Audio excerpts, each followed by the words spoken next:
Algo foi anunciado em silêncio. Nada de coletiva de imprensa. Nenhuma comemoração. Apenas uma declaração, calma, medida e deliberada. O CEO da Toyota estava diante de uma sala pequena e disse palavras que a indústria de veículos elétricos não queria que o público ouvisse. O que ele descreveu estava em desenvolvimento há anos. Escondido em instalações particulares. Longe de reguladores, concorrentes e câmeras. Antes que isso seja enterrado, aqui está o que foi realmente dito, e por que isso importa. A sala não estava cheia. Essa foi a primeira coisa em comum. Para um anúncio de uma das maiores montadoras do mundo, a plateia era pequena. Uma reunião controlada. Imprensa especializada, alguns analistas, alguns convidados. Sem pompa. Sem luzes de revelação de produto. Sem música dramática construindo um momento. Apenas uma sala, algumas cadeiras e um homem em um púlpito falando frases medidas e cuidadosas. O CEO da Toyota, Koji Sato, não fala como a maioria dos líderes corporativos na frente das câmeras. Não há performance na sua fala. Nenhuma tentativa de gerar empolgação. Quando ele fala, tende a soar como um briefing, preciso, deliberado e livre de qualquer coisa desnecessária. Esse estilo, naquele dia específico, tornou o que ele disse ainda mais difícil de categorizar. Ele falou sobre um motor. Não um motor elétrico. Não um sistema de bateria. Um motor, que usava combustível, produzia combustão e operava em princípios que o mundo automotivo havia amplamente concordado em deixar para trás. Mas a maneira como ele descreveu sugeria que isso não era um sistema ultrapassado. Não era uma defesa do velho. Era algo que havia sido construído silenciosamente, testado em particular e estava agora, pela primeira vez, sendo reconhecido em um ambiente público. As palavras eram técnicas. Deliberadamente. Jornalistas na sala faziam anotações, mas lutavam para enquadrar o que estavam ouvindo. Era um refinamento da tecnologia híbrida existente? Era uma categoria nova? A classificação não se encaixava perfeitamente em nenhuma das caixas que a indústria havia construído na última década. Alguns veículos cobriram isso brevemente. Um pequeno parágrafo. Uma menção passageira dentro de uma matéria maior sobre as perspectivas trimestrais da Toyota. Algumas publicações de tecnologia notaram a declaração e seguiram em frente. A interpretação dominante, nas primeiras horas, era que a Toyota mais uma vez estava sinalizando resistência à eletrificação total, a mesma resistência que mostrava há anos, reembalada em uma linguagem ligeiramente diferente. Essa interpretação não estava totalmente errada. Mas não estava completa. Porque em certos escritórios, especificamente os escritórios de empresas que gastaram bilhões construindo o futuro elétrico, a declaração não foi tratada como uma nota de rodapé. Foi circulada, revisada, enviada para equipes de engenharia com urgência silenciosa. A linguagem usada dentro dessas comunicações internas, de acordo com pessoas familiarizadas com as discussões, era notavelmente diferente do tom de desdém que aparecia na cobertura da imprensa pública. O que Koji Sato havia descrito, naquela sala pequena e cuidadosamente selecionada, não era um comunicado de imprensa disfarçado de inovação. Os detalhes que ele ofereceu, parciais como eram, apontavam para algo que exigiu anos de desenvolvimento. A especificidade de certas alegações técnicas não era a linguagem da aspiração. Era a linguagem de algo que já existia. E foi isso que tornou o momento tão estranho. A Toyota havia suportado anos de críticas públicas por sua abordagem cautelosa à eletrificação. Reguladores europeus os pressionaram. Grupos ambientais americanos os citaram em relatórios. Investidores institucionais apresentaram objeções formais. A narrativa, repetida consistentemente na mídia e nos círculos políticos, era clara. A Toyota estava resistindo ao futuro. Eles não responderam a essa narrativa com desafio. Eles responderam com paciência. Anúncios parciais. Posicionamento cuidadoso. Lançaram alguns modelos elétricos. Juntaram-se a coalizões de pesquisa de baterias. Disseram o suficiente para acalmar as vozes mais altas, sem nunca se comprometerem totalmente com a direção que essas vozes exigiam. Na época, esse comportamento foi interpretado como relutância. Como uma empresa desconfortável com a mudança, ganhando tempo enquanto a pressão permitia. Olhando para trás, a partir do momento da declaração de Sato, essa leitura se torna mais difícil de sustentar. Porque paciência, em indústrias competitivas, às vezes é exatamente o que parece ser. Uma empresa ganhando tempo enquanto a coisa que ela está realmente construindo permanece fora de vista. A declaração foi curta. Durou apenas alguns minutos de uma apresentação mais longa. Sato não se alongou nela. Não convidou perguntas sobre esse ponto específico. O evento continuou e, quando a maioria da sala já havia saído, o momento já havia começado a recuar. Mas algumas coisas, uma vez ditas, não podem ser desditas. A questão não é o que a Toyota anunciou. A questão é há quanto tempo eles sabiam, e por que esperaram até agora para dizer. Patentes não mentem. São documentos legais. Secos, técnicos e precisos. Arquivadas silenciosamente em órgãos governamentais. Disponíveis para qualquer um disposto a pesquisar. E nos anos antes de Koji Sato estar naquele pódio, a Toyota vinha registrando patentes que quase ninguém na mídia mainstream achou que valia a pena discutir. As patentes descreviam um motor, mas não um convencional. O ciclo de combustão que ele usava era diferente. A maneira como processava o combustível era diferente.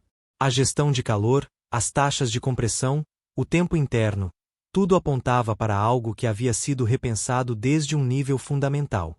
Não atualizado. Repensado. Engenheiros que revisaram os registros, independentemente, sem qualquer conexão com a Toyota, descreveram as alegações de eficiência como significativas. Não incrementais. Não o tipo de melhoria que vem de décadas de pequenos refinamentos. Algo mais deliberado do que isso. As patentes foram depositadas em várias jurisdições. Japão. Alemanha. Estados Unidos. Esse padrão importa. As empresas depositam amplamente quando estão falando sério. Quando algo vale a pena ser protegido em todos os grandes mercados simultaneamente, é porque a tecnologia tem uma intenção comercial real por trás. E ainda assim, silêncio. Nenhum jornalista automotivo deu a furo. Nenhuma publicação de tecnologia fez uma análise detalhada. Os registros ficaram em bancos de dados públicos, visíveis e não pesquisados, enquanto a indústria continuava sua marcha em direção à eletrificação com total confiança de que a combustão não tinha mais nada a oferecer. Essa confiança, ao que parece, pode ter sido exatamente o que certas partes estavam esperando. O motor existia no papel muito antes de existir na conversa pública. E o papel, neste caso, contava uma história que a indústria já havia decidido que não precisava ouvir. Pressão, aplicada consistentemente, muda a maioria das coisas. Empresas se reestruturam sob ela. Líderes fazem compromissos públicos nos quais podem não acreditar totalmente. Indústrias inteiras mudam de direção porque o peso das expectativas externas se torna pesado demais para enfrentar abertamente. A Toyota sentiu essa pressão. Claro e repetidamente. Entre 2019 e 2023, as críticas dirigidas à Toyota não eram ocasionais. Eram sustentadas. Organizadas. Grupos ambientais coordenaram campanhas. Investidores apresentaram resoluções formais. Funcionários do governo em Bruxelas e Sacramento fizeram declarações que posicionaram a Toyota não como uma empresa cautelosa, mas como um obstáculo. A mensagem era consistente. Adapte-se ou seja deixado para trás. A Toyota adaptou-se. Visivelmente. Cuidadosamente. Novos anúncios de modelos elétricos apareceram. Acordos de parceria de baterias foram assinados. Declarações públicas alinharam-se, pelo menos parcialmente, com a linguagem que os reguladores queriam ouvir. Na superfície, a empresa parecia estar se movendo, lentamente, talvez, mas se movendo. Abaixo dessa superfície, algo mais estava acontecendo. Alocações orçamentárias internas, que se tornaram parcialmente visíveis através de divulgações de fornecedores e registros de investimentos em manufatura, contavam uma história diferente. Enquanto as divisões voltadas para o público anunciavam compromissos elétricos, Um fluxo separado de gastos continuava fluindo para a pesquisa de combustão. Silenciosamente. Consistentemente. Os engenheiros envolvidos não discutiam seu trabalho publicamente. Fornecedores operando sob acordos de confidencialidade rigorosos relataram especificações de componentes incomuns, peças que não correspondiam a nenhum modelo de produção conhecido da Toyota. Especialistas em dinâmica de combustão estavam sendo contratados numa época em que as empresas concorrentes celebravam publicamente a saída de tais funções como progresso. Nada disso estava escondido no sentido tradicional. A informação existia. Em registros de compras. Em registros de contratação. Em licenças de instalações. Só exigia que alguém olhasse e acreditasse que o que estavam vendo era intencional.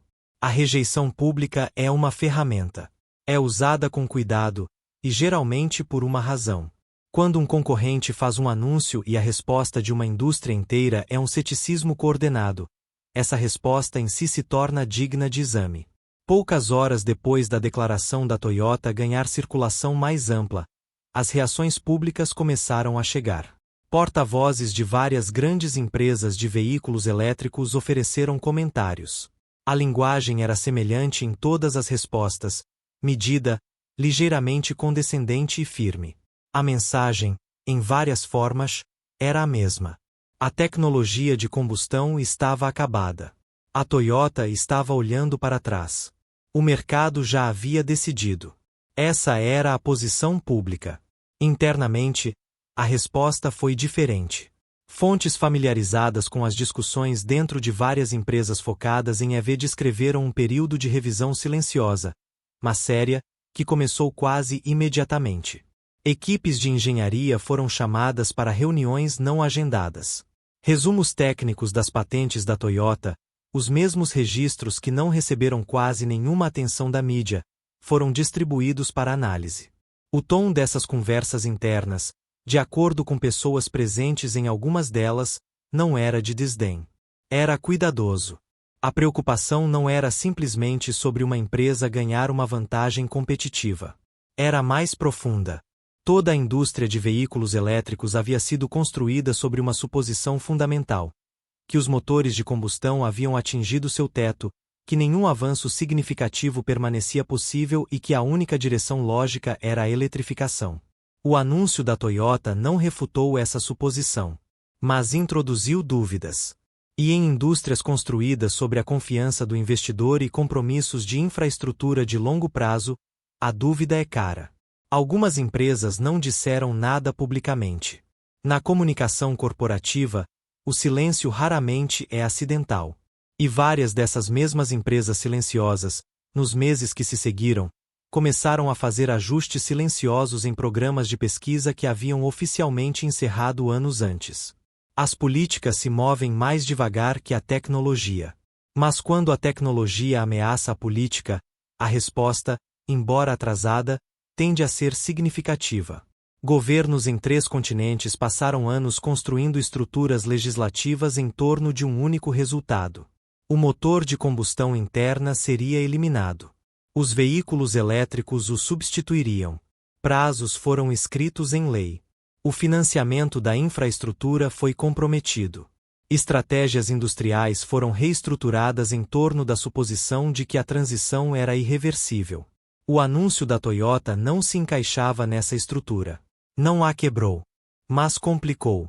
E complicações, na escala da política energética nacional, criam problemas que vão muito além dos debates de engenharia.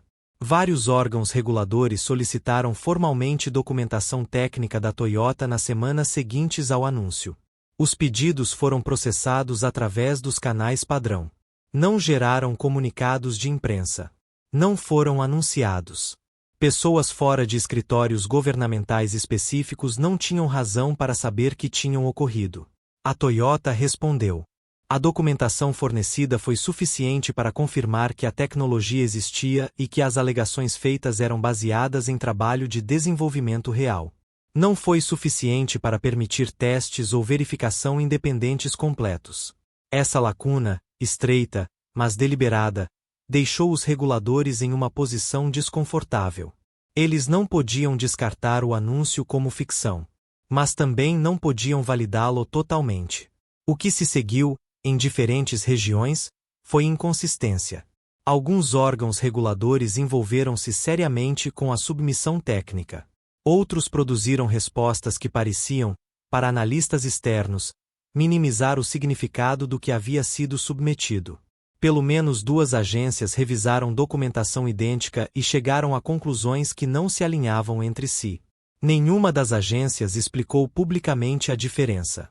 E por trás dessas agências, de acordo com observadores do setor, outras conversas estavam acontecendo.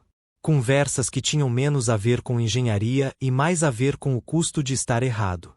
Declarações podem ser reformuladas. Patentes podem ser desafiadas em tribunal. As observações de um CEO em um pequeno evento de imprensa podem ser recontextualizadas, minimizadas ou silenciosamente enterradas sob anúncios mais recentes. A maquinaria da comunicação corporativa é muito boa em gerenciar o que uma declaração acaba significando. Cadeias de suprimentos são diferentes. Elas representam decisões físicas. Contratos reais assinados entre empresas reais. Dinheiro transferido. Instalações construídas. Trabalhadores contratados e treinados. Uma cadeia de suprimentos não pode ser reformulada após o fato. Ela existe como evidência de intenção, documentada, rastreável e difícil de explicar. Nos 18 meses anteriores à declaração de Koji Sato, um padrão estava se formando. Não visível nas manchetes. Visível nos dados. Analistas de compras que rastreiam movimentos de suprimentos industriais no corredor de manufatura do Japão notaram atividades incomuns ligadas à rede de fornecedores da Toyota. A atividade não se alinhava com a produção de baterias. Não se alinhava com os componentes do trem de força elétrico. Alinhava-se com outra coisa.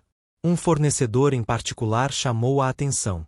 Um fabricante de componentes de precisão baseado na prefeitura de Aichi, região de origem da Toyota, expandiu sua força de trabalho significativamente durante um período de 2 anos. A expansão não foi anunciada publicamente. Apareceu em registros de emprego locais e registros comerciais regionais. Os componentes que este fornecedor estava produzindo tinham especificações que não correspondiam a nenhum modelo de produção atual da Toyota. Eles correspondiam aos registros de patente. As instalações eram reais. Os componentes eram reais. A expansão da força de trabalho era real. Estas não eram as ações de uma empresa explorando um conceito teórico. Eram as ações de uma empresa se preparando para produzir algo em escala. O anúncio, quando finalmente veio, não foi o começo da história. Foi o momento em que a Toyota decidiu que a história já havia ido longe demais sem ser contada. Decisões foram tomadas de boa fé. Isso importa. Porque as pessoas mais afetadas pelo que o anúncio da Toyota implica não são reguladores ou executivos ou analistas da indústria. São pessoas comuns que ouviram o que lhes foi dito, ponderaram suas opções e fizeram escolhas com base em informações que foram apresentadas como definitivas. Milhões de veículos foram comprados. Infraestrutura de carregamento foi instalada em residências. Empresas reestruturaram operações de frota em torno da tecnologia elétrica. Portfólios de aposentadoria foram ajustados para fabricantes de baterias e empresas adjacentes à VE. Trabalhadores em funções automotivas tradicionais aceitaram programas de requalificação, mudaram para novas posições, construíram novas carreiras em torno de uma indústria que foi descrita como inevitável. As questões financeiras já estão surgindo. Os valores de revenda de veículos elétricos em vários mercados importantes mostraram uma fragilidade inesperada. Não colapso, fragilidade.